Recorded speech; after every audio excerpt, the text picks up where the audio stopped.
in cultural anthropology and cultural geography, cultural diffusion, as conceptualized by Leo Frobenius in his 1897/98 publication Der westafrikanische Kulturkreis, is the spread of cultural items, such as ideas, styles, religions, technologies, languages, etc., between individuals, whether within a single culture or from one culture to another. It is distinct from the diffusion of innovations within a specific culture. Examples of diffusion include the spread of the war chariot and iron smelting in ancient times, and the use of automobiles and Western business suits in the 20th century. Types. 5 major types of cultural diffusion have been defined: expansion diffusion, an innovation or idea that develops in a source area and remains strong there, while also spreading outward to other areas. This can include hierarchical stimulus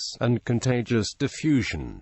Relocation diffusion, an idea or innovation that migrates into new areas, leaving behind its origin a source of the cultural trait. Hierarchical diffusion, an idea or innovation that spreads by moving from a larger to smaller places, often with little regard to the distance between places, and often influenced by social elites. Contagious diffusion, an idea or innovation that spreads based on person-to-person contact within a given population.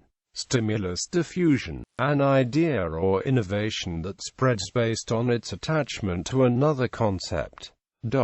Mechanisms. Intercultural diffusion can happen in many ways. Migrating populations will carry the culture with them. Ideas can be carried by transcultural visitors, such as merchants, explorers, soldiers, diplomats, slaves, and hired artisans. Technology diffusion has often occurred by one society luring skilled scientists or workers by payments or other inducement. Transcultural marriages between two neighboring or interspersed cultures have also contributed. Among literate societies, diffusion can occur through letters, books, and, in modern times, through electronic media. There are 3 categories of diffusion mechanisms. Direct diffusion occurs when two cultures are very close to each other, resulting in intermarriage, trade, and even warfare. An example of direct diffusion is between the United States and Canada, where the people living on the border of these two countries engage in hockey, which started in Canada, and baseball, which is popular in American culture. Forced diffusion occurs when one culture subjugates another culture and forces its own customs on the conquered people. An example would be the forced Christianization of the indigenous peoples of the Americas by the Spanish, French, English, and Portuguese, or the forced Islamization of West African peoples by the Fula or of the Nuristanis by the Afghans. Indirect diffusion happens when traits are passed from one culture through a middleman to another culture, without the first and final cultures being in direct contact. An example could be the presence of Mexican food in Canada, since a large territory lies between.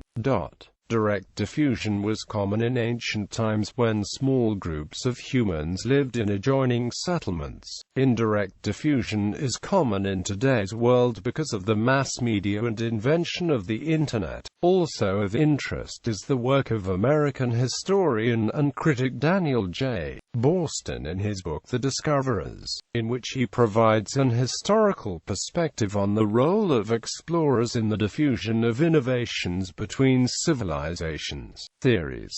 The many models that have been proposed for intercultural diffusion are: migrationism, the spread of cultural ideas by either gradual or sudden population movements; culture circles diffusionism, the theory that cultures originated from a small number of cultures; Kulturkreis, a mechanism suggested by Mallory to model the scale of invasion versus gradual migration versus diffusion. According to this model, local continuity of material culture and social organization is stronger than linguistic continuity, so that cultural contact to limited migration regularly leads to linguistic changes without affecting material culture or social organization. Hyperdiffusionism, the theory that all cultures originated from one culture. Evolutionary diffusionism, the theory that societies are influenced by others and that all humans share psychological traits that make them equally likely to innovate, resulting in development of similar innovations in isolation.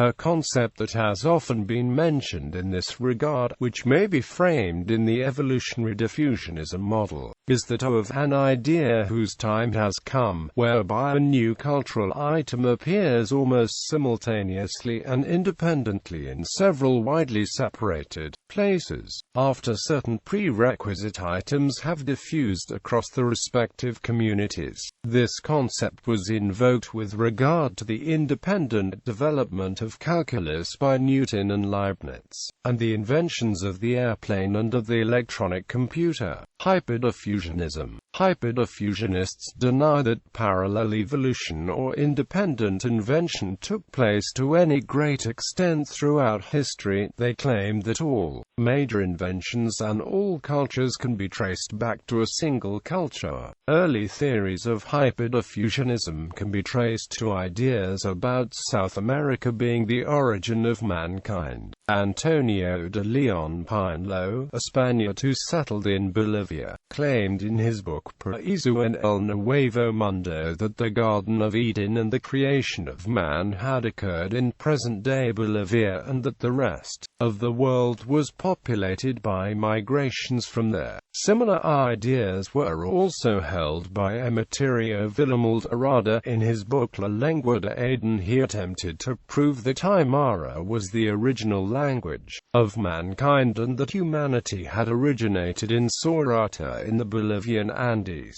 The first scientific defense of humanity originating in South America came from the Argentine paleontologist Florentino Ameguino in 1880, who published his research in La Antigüedad del Hombre en el Plata. The work of Grafton Elliot Smith fomented a revival of hyperdiffusionism in 1911. He asserted that copper-producing knowledge spread from Egypt to the rest of the world along with megalithic culture. Smith claimed that all major inventions had been made by the ancient Egyptians and were carried to the rest of the world by migrants and voyages. His views became known as Egyptocentric hyperdiffusionism. William James Perry elaborated on Smith's hypothesis by using ethnographic data. Another hyperdiffusionist was Lord Raglan. In his book How Came Civilization, he wrote that instead of Egypt, all culture and civilization had come from Mesopotamia. Hyperdiffusionism after this did not entirely disappear, but it was generally abandoned by mainstream academia. Medieval Europe. Diffusion theory has been advanced as an explanation for the European miracle, the adoption of technological innovation in medieval Europe, which by the 17th century culminated in European technological achievements surpassing the Islamic world and China. Such technological import to medieval Europe include gunpowder, clock mechanisms, shipbuilding, paper and the windmill. However, in each of these cases, Europeans not only adopted the technologies but improved the manufacturing scale, inherent technology, and applications to a point clearly surpassing the evolution of the original invention in its country of origin. Historians have questioned recently whether Europe really owes the development of such inventions as gunpowder, the compass, the windmill, or printing to the Chinese or other cultures. Disputes. While the concept of diffusion is well accepted in general, conjectures about the existence or the extent of diffusion in some specific contexts have been hotly disputed. An example of such disputes is the proposal by Thor Heyerdahl that similarities between the culture of Polynesia and the pre-Columbian civilizations of the Andes are due to diffusion from the latter to the former, a theory that currently has few supporters. matters among professional anthropologists. Heyerdahl's theory of Polynesian origins has not gained acceptance among anthropologists. Contributors. Major contributors to intercultural diffusion research and theory include Franz Boas, James Burnett, Lord Monboddo, Leo Frobenius, Cyrus H. Gordon, Fritz Grabner, A.C. Haddon, Stephen C. Jett, Alice Becchetto, David H. Kelly, A.L. Krober, E. Lorges, William James Perry, Friedrich Ratzel, W.H.R. Rivers, Everett Rogers, Wilhelm Schmidt, Grafton Elliot Smith, E.B. Tyler Clark Whistler, Thomas Friedman, Vinnie Joseph.